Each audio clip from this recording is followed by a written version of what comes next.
皆さんこんにちは and welcome to Shogo's podcast. So guys, again, as always, I am inside the oxygen chamber. I'm really sorry about the boo sound that you'll be hearing. You might be hearing throughout the whole podcast. I am in the corner of the room as much as possible, but you might be hearing that sound. It's the sound of the pressure going up inside the room.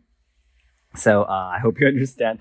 Right now, it's really hard for me to record at home because, my kids are, of course, crying or screaming or something.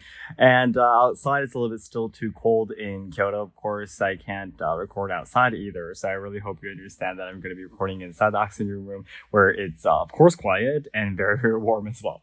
But anyways, today's topic is also a really, really difficult topic to talk about. It's not like a controversial topic. I mean, it's just simply really hard to explain what I'm trying to say. And I would love to hear your opinion about it. I just jump into the main topic immediately. But I was actually talking with a friend the other day who also trains in Iaido, the Katana martial art, Katana dry martial art. I was talking with him the other day, and we were talking about the purpose of training Iaido in the first place. Now, to make a long story short, today's what question I want to ask you is the purpose of Iaido and the conclusion that we got to on that day. So basically, we're talking about, katana skills. We don't actually use katanas anymore, of course, outside. As a martial art, there are much more practical martial arts today. Like, of course, no weapon martial arts, hand-to-hand martial arts would be much more useful for example, self-defense and such. And then what's the purpose of training katana and katana skills, right? Now, of course, it's just simply very beautiful as an art. Just like music or dancing. If you're asked, what is the purpose of dancing? I'm like, okay, it's probably just simply enjoyable for everyone. Like, what's the purpose of music? Well, it just makes your life better, more rich, for example. That's like the only answer you have, right? But especially for katana skills, it is, of course, a piece of also an art, but it also has an aspect of martial arts, right? But it's really difficult because you can't actually apply those skills anywhere in your daily life. It's only used within your very small dojo, of course. That's the only time you're able to draw the sword out and put it back, right? That's the only legal way to handle it, especially in Japan. Then why do we still do it, right? So this is very difficult. Let me try to explain as much as possible. Basically, the conclusion we got to is it's because we people want to feel death closer to us. Now, I'm sure you're thinking right now, Shogo, what the heck you're talking about? But I personally feel that this also reflects the idea of Buddhism that I always talk about. Buddhism has the idea of relativism. So basically, something is small, so that's the reason why something could be big. Something could be tall, because there is something that's short. Because there are two things existing, or two or more things existing in this planet, in this world, you can finally have the concept of something is bigger or smaller, or happier or sadder, for example, or more fortunate or unfortunate. Yeah. If there was only one thing on this world, you can't say that this is smaller because there's nothing to compare it with, right? The only reason why that you feel sad right now is because you've experienced happier times. If your life has always been the same, it's very difficult to feel that you're sad because you only know about that kind of thing. So what this means is that basically in the end, this world is balance. It's created by balances. So in the end, you need to be grateful for everything. That's the conclusion. The reason why you can feel happy is because you've experienced sadness. The reason why you can feel that you have a lot is because you've experienced loss before, right? And then as a conclusion, everything has a meaning in life. That's one of the conclusions of Buddhism. Was one of the answers that Buddha got to through his enlightenment. Now, considering this, when we want to feel that we are alive, we want to feel that we are thankful that we are alive, we need to see or feel death closer. Now, I'm really sorry if this sounds really spiritual or something, but I personally think it's simply very logical. Like, for example, why do we ride jet coasters? Jet coasters, that's Japanese. Roller coasters. Like, why do we ride those really, really scary, attractions? Those rides. Why do you ride them? Of course, it's exciting, but isn't it scary? Isn't it risky? It's dangerous, right? It's definitely not safe. Why do you still ride them? It's the same as saunas. Of course, saunas is not a good thing either. Going into a room that's 90 degrees Celsius, or hot as it can be, go up to 100, really close to 100, why would you go there? Isn't it really, really dangerous? I mean, of course, it's good for health benefits and such, but it's also risking your physical health as well, right? And then this could be the same as the katana.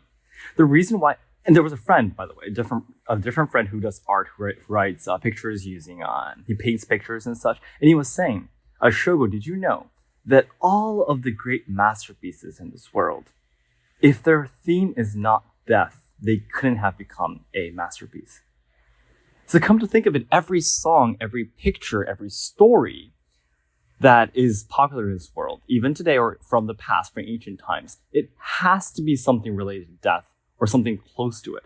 Otherwise, it can't be a masterpiece. It's something they explained to me. And of course, I'm very sure if you say it must be there absolutely would be some kind of, exceptions?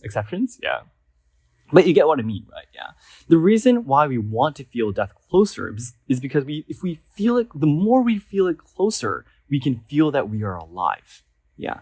And because there are so less dangerous situations in life compared to like ancient times, there's less sicknesses, there's less chances of being attacked by bandits on the streets, so on and so forth.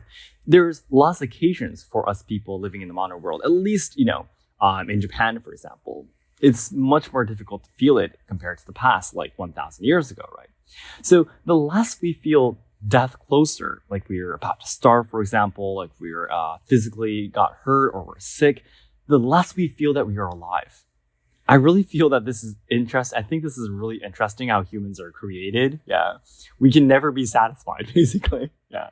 So because life is so safe now, and there's so much life and safety so closer to us and less death, we can't feel that we are alive. We can't feel our soul, alive. That makes sense. So maybe this was something, Seki Sensei explained in my video on Let's Ask Shogo when we did a collaboration video in Osaka. He explained the purpose of the purpose of training Kobudo. The purpose of training Kobudo is to basically refine your soul, is to train your soul, to brush up your soul. And I think I kind of understand what he meant when he explained this to me. If we can understand that we might want to feel death closer in our daily lives. Of course, we don't want to die. Of course, we don't want to die, but we want to feel it closer so that we can feel and be thankful that we are alive. Now, guys, gotta let me know what you think about this idea. As a person who has just been really curious about Buddhism, although I'm not a Buddhist, by the way, been curious about Buddhism and studying about it for a while, I really felt that this idea is interesting. Because to be honest, if you don't train in katana, I've been training katana for almost a decade now, and I'm getting used to it very much. So, of course, I don't feel that nervous every single time I handle katana, but still, whenever I swing a real katana, I do feel what should I say? You would probably understand what I mean if you train in katana martial arts, if you ever held and swung, for example, a real katana to cut mats or just simply doing kata with it. But there's this really special feeling, a really special nervousness that you feel. You're not scared, not terrified, and it's not that level. But you feel that you're in a different state, if that makes sense. Yeah. I think that will absolutely never change because you are holding on to a live blade. And one mistake, of course, you could hurt yourself. You could hurt others, of course. So that feeling that you get, I guess, is something that makes you feel life closer because you're getting closer to death. And I really haven't thought of it that way, but maybe it could be one of the reasons why I'm so attracted to Iai and Katana related martial arts. I have no idea, but again, please let me know your ideas in the comments. I think this is a really, really interesting topic for us to debate about. So if you, for example, believe in a different religion, or if you've studied different science before, psychology, so on and so forth, brain science, please let me know what you thought listening to this story. I'll be looking forward to your comments, guys. So then everyone, as I always say, the ultimate goal of my life is to make all Japan lovers' dreams come true. So I know there's a lot of people studying Japanese, willing to come to Japan to study, travel, or work, or even train our traditional culture and such. However, I am very afraid that Japan will not be able to make everyone's dreams come true in the future because we're facing a lot of social problems, we are losing our traditional culture, and the younger generations who are supposed to be carrying on the good things about Japan are dying because of all the social issues being shoved against them. So I really want to dedicate my life trying to make Japan a better place. I want to try to solve social problems, preserve and evolve traditional culture, and also help out the younger generations so they can have a brighter future.